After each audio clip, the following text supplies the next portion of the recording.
I know a lot of people are passing on those black hat Jordan 4s because they're rumored to squeak and all that kind of stuff, but I just saw them for the first time in hand and I think they look great. I'm really pumped. I'm glad I was able to grab a pair easily, but now the question is, do I want to double up or not?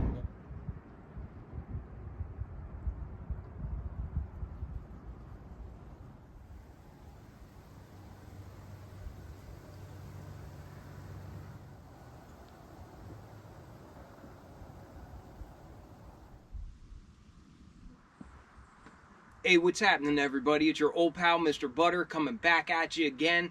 I'm recording this review on Black Friday, so that means we saw the Jordan 4 Black Cats release today, and I think this drop really did surprise a lot of people, myself included. If you're into kicks and you feel like hanging out, then hit that subscribe button. Let's take a look at these Black Cat Jordan 4s. And today I threw on the fire red Jordan 3s. Any day is a good day for a Jordan OG, you know what I mean?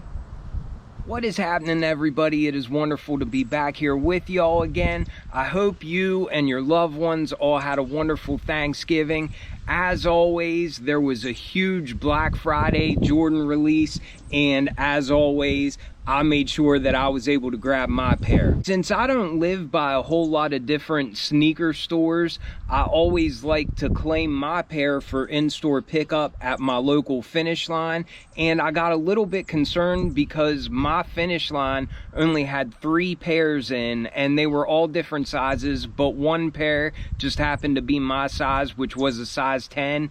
Because they only had limited stock, they didn't do an EA raffle online, so basically it was pretty much just first come, first serve. The mall opened at 7 a.m. today, and I made sure I was there whenever they opened, just so that I could easily claim my size. It all worked out beautifully. I got my pair. And I know leading up to this, there was a lot of talk from people about the squeaking issue. A lot of people were like, I'm not grabbing those, they squeak, they're garbage, you know, whatever. I was never too concerned about that because I've noticed other shoes doing that before, and once you put them on and you walk around with them, I don't really notice it anymore. If you want to sit there and just squeeze on it, then yeah, I'm sure you can make it squeak, but once you get them on feet, that's not going to happen. So that didn't really have me too concerned, but I did think to myself, like, okay, weed out those people so I can get my pair. And I think it kind of worked to some extent, but that being said, I did not expect them to disappear as fast as what they did. I think it's very similar to what the black metallic Jordan 5s did. Like, I think people took for granted the fact that, oh, they'll probably be sitting. In this case, there was just so much stock. They said there was like 20,000 size 10s on Sneakers app alone. So if that's true and the reported numbers were all true, then the demand for these was way, way higher than what any of us could have foreseen. I think I mentioned it on the Chicago Jordan 1 Low review that I did, but this was just a pair that I didn't really want to take my chances with, so I just made sure that I was at my store whenever they opened, and it all worked out well. I watched the release go down, and they just disappeared. Like, I'm still kind of surprised about it just because the numbers were reportedly so high, and because a lot of people were really talking trash on these, saying that they weren't going to go for them. But with all that said, hopefully if you wanted a pair of these, you were able to grab them. Let me know down in the comments if you were able to secure a pair of these today. We got a familiar style box. It matches the shoes, but we have all this kind of paint splatter on it. And then in a glossy finish, we have a Jumpman, and it's got that Flight font down underneath of it. It's pretty cool looking. The tag reads Air Jordan 4 Retro. The colors are black and light graphite. I went true to size with my size 10 on this pair. For the longest time, I always had to go up a half size on Jordan 4s, but with the newer shape, going true to size is perfect, even for a wide footer such as myself. And real quick, before I get to the pair of sneakers that you're here to see, I wanted to show you a little sneak peek of what's to come. You all know what this is. These just showed up at my house, and they are absolutely incredible. I'm going to try to put a review together on these and have that for you on Sunday. So be sure that you stay tuned. If you want to see this review, subscribe, help me out. I'm trying to get to 25,000 subs by the end of the year, but also I have this review coming very soon, and I can't wait to get into these with y'all. But with all that yapping and box talk out of the way, who's a good kitty? When I heard these were releasing again, I knew right away that this was a pair that I was going to go for. I have never owned the Black Hat Jordan 4s, and I think this is the third time that they've been released in this colorway. I think the first pair came out in 2006. I wasn't even into sneakers. That was not on my radar at that time. But then they were re-released in 2020, and they really didn't go over that well. They kind of sat around, and a lot of people were able to get them at the outlets back at that time. And maybe the fact that they sat 5 years ago and a lot of heat has been sitting recently, maybe that led people to think that these would be available for a long time. But like I already explained, I just wasn't going to take my chances on these. An all-black Jordan 4, I mean, this is about as versatile of a Jordan retro as you're going to get. And who doesn't love a Jordan 4, especially with this newer shape, now that they've actually made them comfortable to wear? And one other thing I love about this pair, it actually says Nike Air on the heel tab instead of having a Jumpman like the 2020 pair did. I've had the Thunder 4s in my collection. I've had the white Thunders. I've had the red Thunders. Basically, every color of the Thunder 4 that they made, I've had them. And I've ended up just moving all of them out of the collection just because they just didn't do it for me. But I can say with assurance, these aren't going anywhere aside from right on my feet, because I just plan on rocking these a whole lot. I think they look even better than I had hoped. And the squeaking, like I said, it's really not an issue, at least for me. That might be a hang up for some people,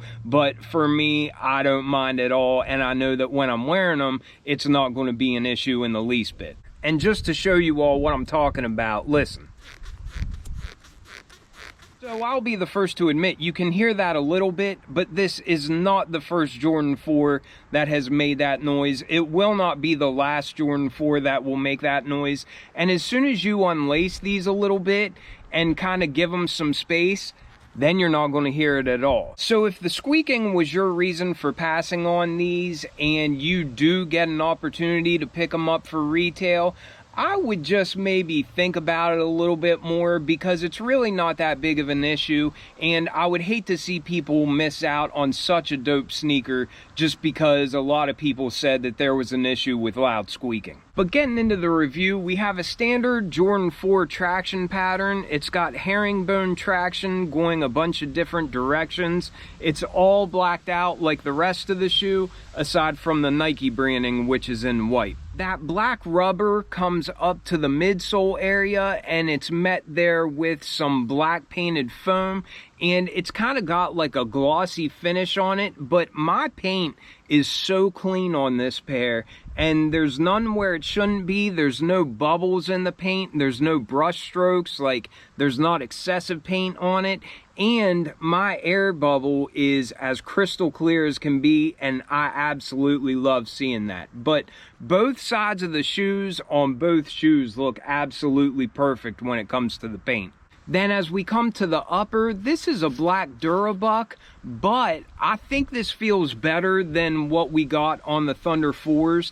I think this material must have some percentage of a genuine material to it or something, because it feels better than most Durabuck that we're accustomed to, and it looks nice and dark. Like, I think it'll still hold that color very well, but I'm very pleased with the materials that we got.